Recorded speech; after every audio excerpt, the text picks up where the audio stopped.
Bueno, continuemos. Bueno, el otro día tuvo muy buenas las preguntas que mandaron o las cosas que entendieron, porque son las cosas que vienen a continuación. Entonces, está bueno, eso siempre pasa cuando venís más o menos bien con las clases, más allá del ritmo, bueno, ¿no? La pandemia esta, sabemos, pero más allá del ritmo que tenemos, uno va viendo que a medida que uno va avanzando, las preguntas van como generando, o sea, son preguntas ya hechas en función a lo que vimos y empezar a relacionar lo que vimos con cosas que nos han pasado o nos pasan en nuestras casas con nuestras instalaciones.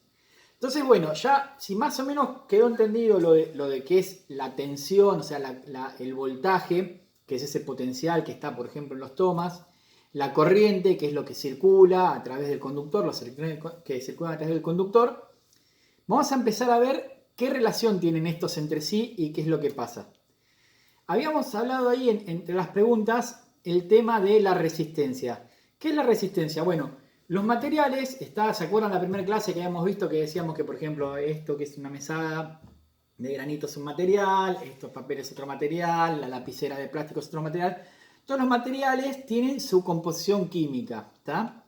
Bueno, no todos los materiales se comportan igual al paso de la corriente, ¿eh?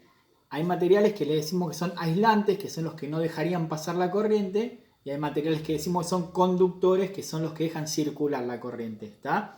En realidad, todos los materiales lo que presentan más allá de eso es una resistencia al paso de la corriente. Tanto sea entre los materiales que le decimos que no son conductores, como en los materiales que son conductores, ¿eh? Vamos a hacer el claro ejemplo. Yo, o sea, nosotros, todos los seres humanos, somos conductores de corriente, pero tenemos mucha resistencia al paso de la corriente.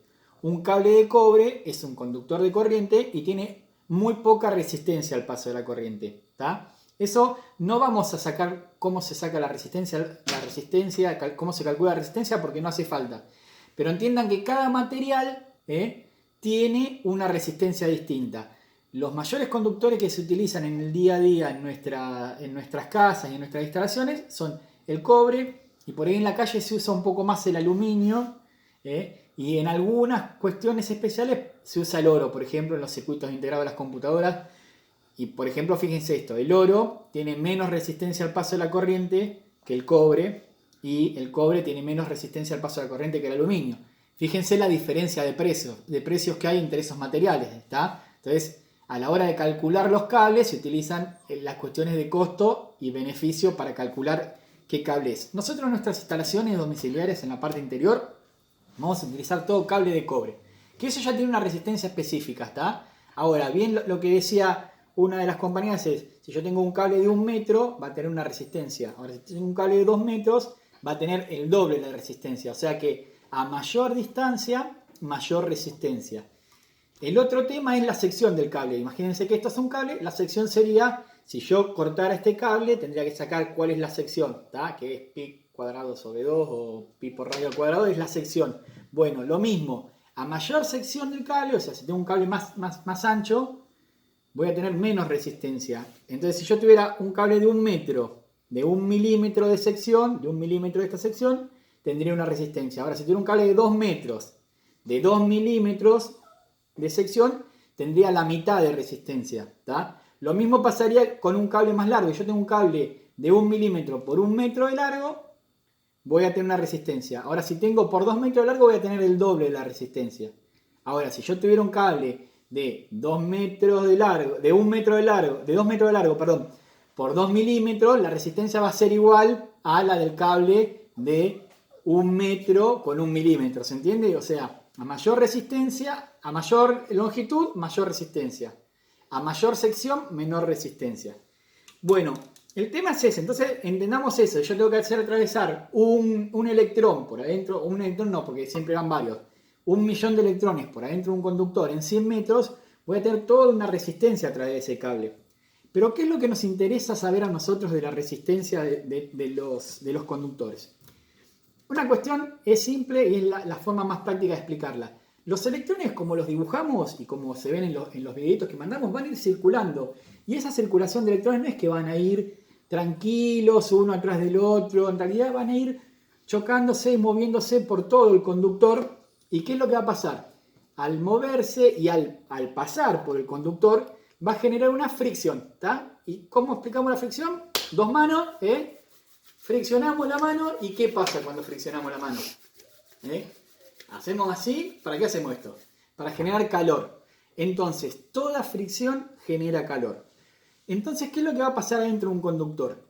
Si yo tengo un determinado conductor y hago circular una cantidad de corriente, va a haber una fricción. Si hago circular más cantidad de corriente, va a haber más fricción. Y más cantidad de corriente, cada vez más fricción. Hasta que pase que en un momento esa fricción genere tanto calor en el conductor que ese conductor se termina...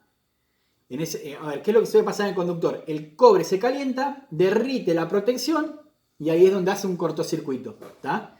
Entonces ahí es donde tenemos el problema que nosotros vamos a tener que ir en el tiempo avanzando a aprender a calcular nuestros conductores en relación al consumo que vamos a tener en nuestras casas. Entonces, para nosotros empezar a ver qué es el consumo que tenemos en nuestras casas, vamos a tener que fijarnos, que es la tarea que les voy a dejar, que se fijen cada uno en su casa, bueno, justo no me agarré ninguno, pero en cualquier artefacto eléctrico que tengan, van a encontrar una etiqueta que les va a decir, ¿no? Los 220 volts, y probablemente le diga watt, ¿tá? Le diga, por ejemplo, 2200 watts. ¿Qué es watt? Watt es una unidad de potencia, que es lo que vamos a aprender a calcular. Otros les van a decir 10 amperes, supónganse, ¿está? Bueno, yo quiero que empiecen a buscar esto en sus artefactos. Lo otro que van a encontrar es 50, 60 Hz, pero por eso por ahora no lo miren.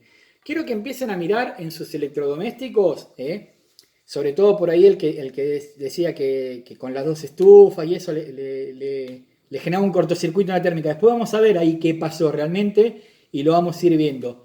Pero bueno, en un principio es eso. Empiecen a pensar eso. Si yo enchufo muchas cosas en mi casa, voy a tener mucha corriente circulando.